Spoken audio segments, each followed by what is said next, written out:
Cole Dowd made the Region 2 AAA or 2 AA, 2 AAA. What are we in now? Region 1 AAA, 2 AAA. As an honorable mention candidate for us. Cole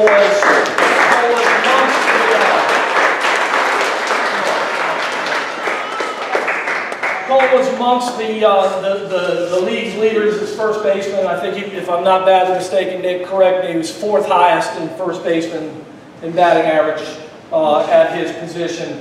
And I'll say just a word or two before I move forward, because Cole will be coming back up here in a minute. Cole provided us with a spark about midway through that we were missing, and really gave us something offensively that we were missing. So congratulations to you, Cole. Appreciate you, man.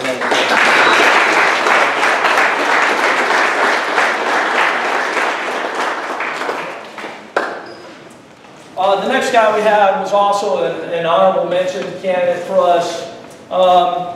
It's been a long time since I've been here, 13 years. I can't ever remember a season where we've had an infielder not make a fielding error. It's 13 years, and for a guy to play in the middle infield and not have a fielding error, that's a very impressive feat. Lane Adams is a sophomore.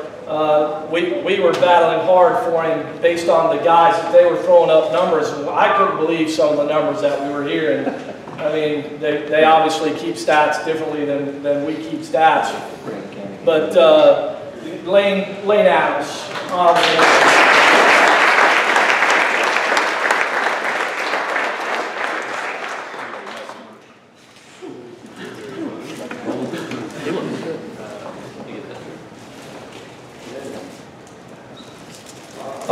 This next guy actually made the all-region team as the second-team utility guy. And again, you know, I can only surmise that based on our win-loss record, you know, we lost a few battles at the table when it came to voting. But here we had a guy who had a .403 average, which was the highest average that we had on our team. He had 21 hits, which was second most of any player that was in the region, period. I mean, you know, 21 hits and 403 average is generally good enough to get you on the first team in any region, but for whatever reason this year it wasn't. And hopefully it'll be motivation to hit 600 next year so that they can't take it away from you.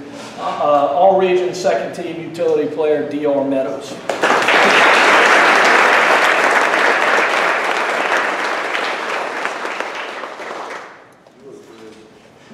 He is good.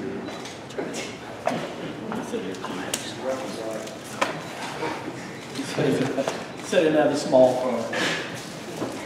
And then our last team guy made it as a second team pitcher, and again just proof that wins and losses are paramount to the vote that's taking place in the room.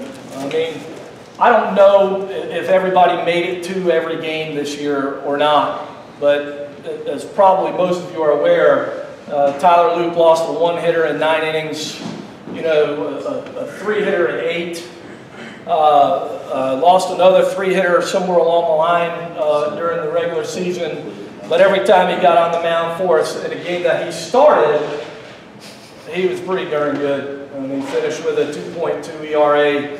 And even as we were talking about Pitcher of the Year honors over there, I think the only other support I got in the room when talking about Pitcher of the Year was from Pierce County and what the Pierce County coach had to say about Tyler and the rest of the guys that he saw in the region. I thought was a pretty poignant statement for him to make in front of a room full of 12 guys. And you saw a whole lot of head nodding going on at the table from the guys that you obviously from the guys who had saw you pitch. Again, the games that you had started. Tyler Luke.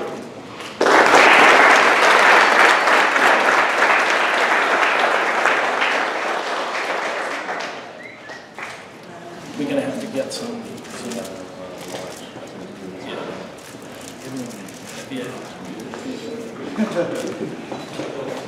Okay, so So coming back to our future for us, Toombs County High School Baseball Freshman of the Year, Dalton McBride.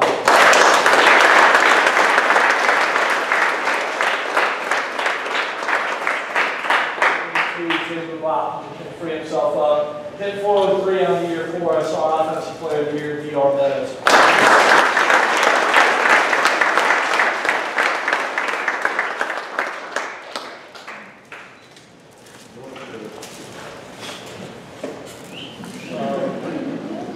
Because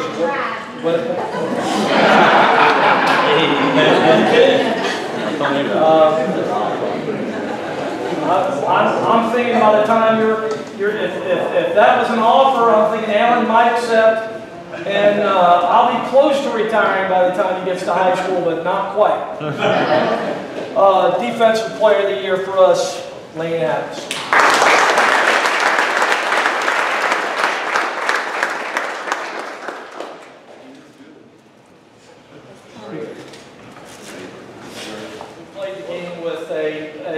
Reckless abandon if there's a positive way that you guys will understand I was talking about, you know, that he wanted to beat you badly. I mean, if you threw the ball to first base from second, you beat him out, he was liable to turn the corner and say something to the second baseman for throwing him out. You know, that's what Cody was liable to do. And you know, Cody ends up being, you know, on a team that finishes in the quarterfinals for us. And I'll always remember up at Westminster School, we were playing in the quarterfinals, and the guys over there on the left side of the fence are on Cody, and they're on Brad. I couldn't help but laugh at most of the stuff they were saying, you know, out there to those guys, but they were on hard in not a very pleasing way, and the language wasn't really good. And Cody stood up at second base, took 3 steps off the bag, and, you know, was ready to go over there and fight him, and exchanged some pleasantries with him, and played the game, just wanted to win and wanted to be a winner. And then you gave us Cole, and you know, we had the opportunity to talk about this for a while. You know, Cole didn't play with us last year, and you know, decided, you know, in his senior year he wanted to get back out there and play. And you know, honestly, we really didn't know what to expect. You know, having been a guy that played, he walked away from it for a year. So usually when that happens, there's a little bit of rust that has to be knocked off, and then through it all the other things that had happened, kind of couldn't help but notice a change. Not in a bad way, but sometimes God will humble you for a good reason, and I couldn't help but notice just the change in this kid through the course of really the football season. You know, a guy I think that finally was going to stop taking a talent that God had given him for granted and try to do something to make that talent even better. And it was no secret, I don't think, to anybody on our team that when Cole jumped himself into the lineup, because we write the lineup down, there's no doubt, but the kids decide, you know, who's going to be in the lineup. And I don't think there was any doubt what your contribution meant to our team as we had the closest vote we'd ever had that wasn't a tie which we had last year. We had the closest vote that we'd ever had this year in the MVP award. And I think, you know, again, sitting in the back of the room last night and honors night, and you hear the number that got thrown out. I don't know if you were at honors night last night, Cole, or not, but when they called your name and said LaGrange College, $140,000. I hope, you know, you and Jake understand, you know, the investment that's being made in you. And we'll take that investment and honor not just your family, but your God, your community, with the trust that's been given to you and that scholarship, and do everything you possibly can do. Not so that you guys can become, you know, the next president of the United States, you know, the next Fortune 500, you know, guy, but so that you can become, you know, the best dad and the best father and the best uncle and the best friend to other people that you can be. I'm honored tonight to give the Toombs County High School Baseball Coaches Award to Cole Dow.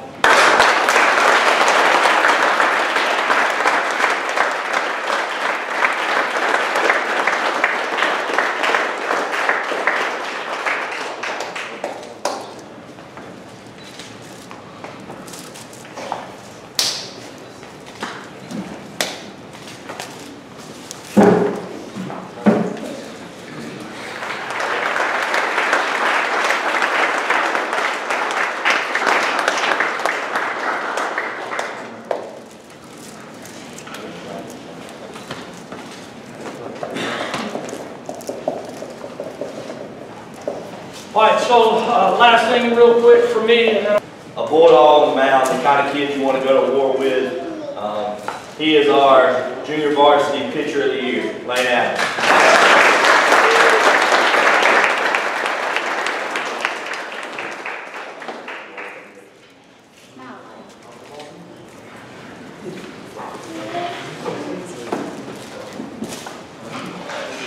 Our offensive player of the year is not here, Tristan Lynn.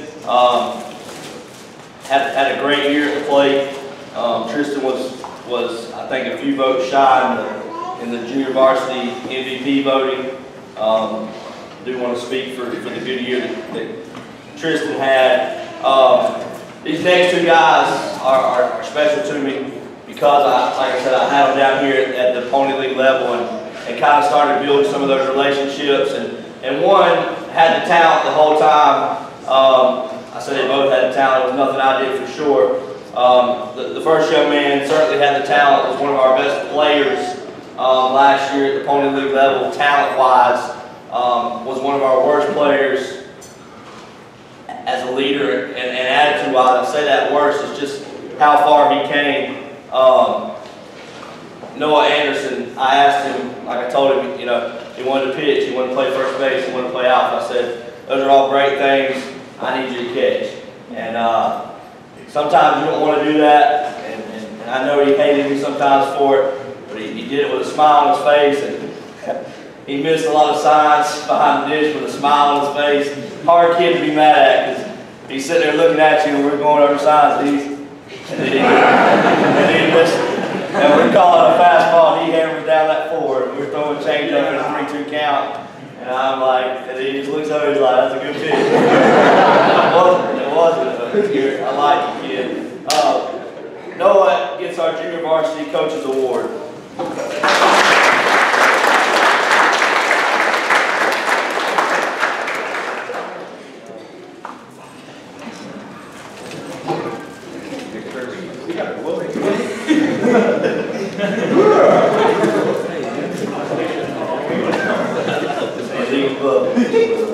The next kid, our second to last award, like I said, down here on the Pony League level, started no games for me. I think played 3 or 4 innings when it mattered in the district tournament. Did not know how far his baseball career was going to go. At the beginning of the baseball season, he was one of the kids down there hitting in the cage. We still had to find him a defensive position, but coming from where he came from the Pony League, not playing at all, to having our second highest batting average on the JV and almost hitting a bomb on 3 occasions that I can remember. Most improved JV baseball player, Willie Campbell.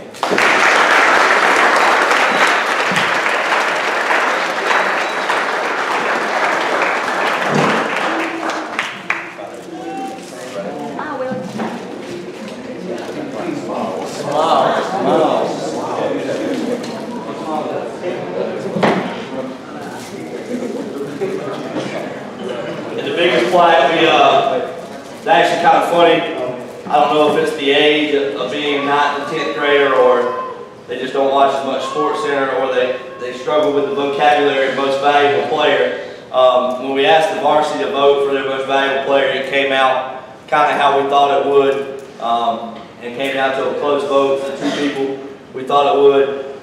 When we asked for the JV votes, we had several self ballots.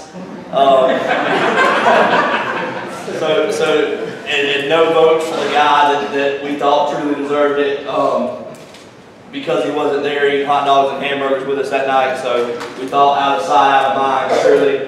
And had some cats that Fitzgerald had to explain what a most valuable player was.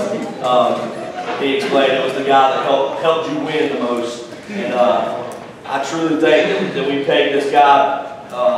You know, if I did a game at the beginning of the year, he got 7 hung on him in the first inning, and looked at me, and I looked at him, and I said, it's you. I ain't got nobody for you. Take the ball.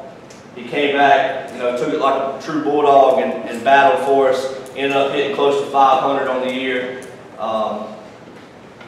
Loved, for some reason, 3 and 2 counts as a leadoff hitter. You know, he wasn't comfortable, wasn't going to get a hit until he got 3 and 2 count. That's what you like out of your leadoff hitter. He was a pest to opposing pitchers. Very likable kid. I'm excited about his future. JV MVP, Brandon Hilton.